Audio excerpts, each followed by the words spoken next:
बेटी का ब्लड आ रहा, ब्लड नीचे से ब्लड आ रहा, ब्लड चाहिए, दे दो। सर हम ऐसे नहीं कर सकते। क्यों नहीं कर सकता? क्यों नहीं कर सकता?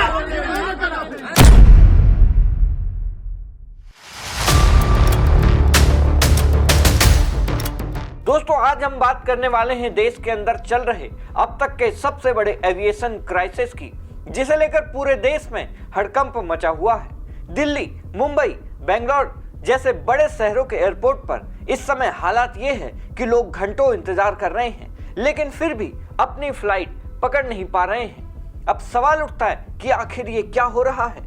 क्यों देश की सबसे बड़ी एयरलाइन कंपनी इंडिगो अचानक से इतने बड़े संकट में आ गई?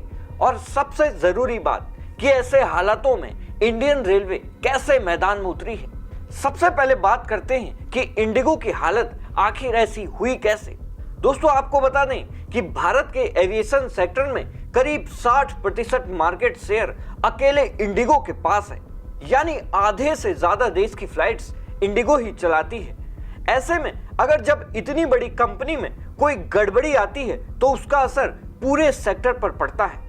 अब सवाल यह है कि आखिर इंडिगो की फ्लाइट्स कैंसिल क्यों हो रही है?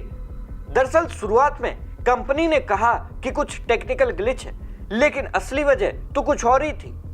मामला यह सामने आया कि सरकार ने पायलटों को थकावट भरे काम से राहत दिलाने के लिए हाल ही में एक नया नियम लागू किया है, जिसे कहा जाता है FDTL, यानी फ्लाइट ड्यूटी टाइम लिमिटेशन। इस नियम के तहत पायलट्स और केबिन क्रू के वर्किंग आवर्स घटा दिए गए हैं ताकि उन्हें ज्यादा आराम मिल सके। मतलब अब पायलट्स को पहले से ज्यादा रेस्ट देना जरूरी है। इंडिगो के हाल इसलिए खराब हुए क्योंकि इंडिगो पहले बहुत टाइट शेड्यूल पर पायलटों से काम करवाया करती थी, यानी कि कम पायलट से ज्यादा फ्लाइट्स उड़वाई जाती थी। लेकिन अब नया नियम आने के बाद वही पायलट इतने घंटे काम नहीं कर सकते और यहीं से शुरू हुआ इंडिगो का संकट। अब आप सोचिए, प्लेन तो तैयार है लेकिन उन्हें उड़ाने वाला क्रू मौजूद नहीं है। नतीजा यह हुआ कि हजारों फ्लाइट्स कैंसिल करनी पड़ी। एक रिपोर्ट्स के मुताबिक सिर्फ नवंबर महीने में ही 1200 से ज्यादा फ्लाइट्स कैंसिल हो गई और दिसंबर के पहले हफ्ते में ही 1000 से ज्यादा फ्लाइट्स रद्द हो चुकी हैं। हर दिन लगभग 400 से 500 इंडिगो की फ्लाइट्स कैंसिल हो रही है। अब आप अंदाजा लगाइए कि इतने बड़े पैमाने पर जब फ्लाइट्स रुक जाएंगी तो एयरपोर्ट्स पर क्या नजारा होगा। लोगों की लंबी लंबी कतारें, बैगेज की भीड़, मिस हैंडलिंग और गुस्से से भरे पैसेंजर। सरकार ने भी इस स्थिति को देखते हुए तुरंत एक्शन लिया।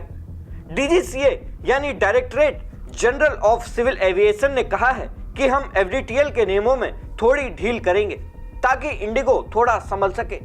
लेकिन यहाँ एक बड़ा सवाल पैदा होता है, क्या सरकार ने एयरलाइन को इस बदलाव के लिए पहले से पर्याप्त समय नहीं दिया था?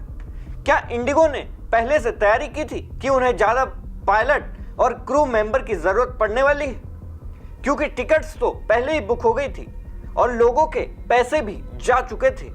अब फ्लाइट कैंसिल होने के बाद उनका क्या होगा? लोगों ने सोशल मीडिया पर भी सवाल उठाए हैं कि ये क्राइसिस सिर्फ डोमेस्टिक फ्लाइट्स में ही क्यों है? इंडिगो की इंटरनेशनल फ्लाइट्स तो ठीक चल रही हैं, तो क्या कंपनी जानबूझकर इंटरनेशनल ऑपरेशंस को ज्यादा तवज्जो दे रही है? ये सवाल अभी भी बाकी है।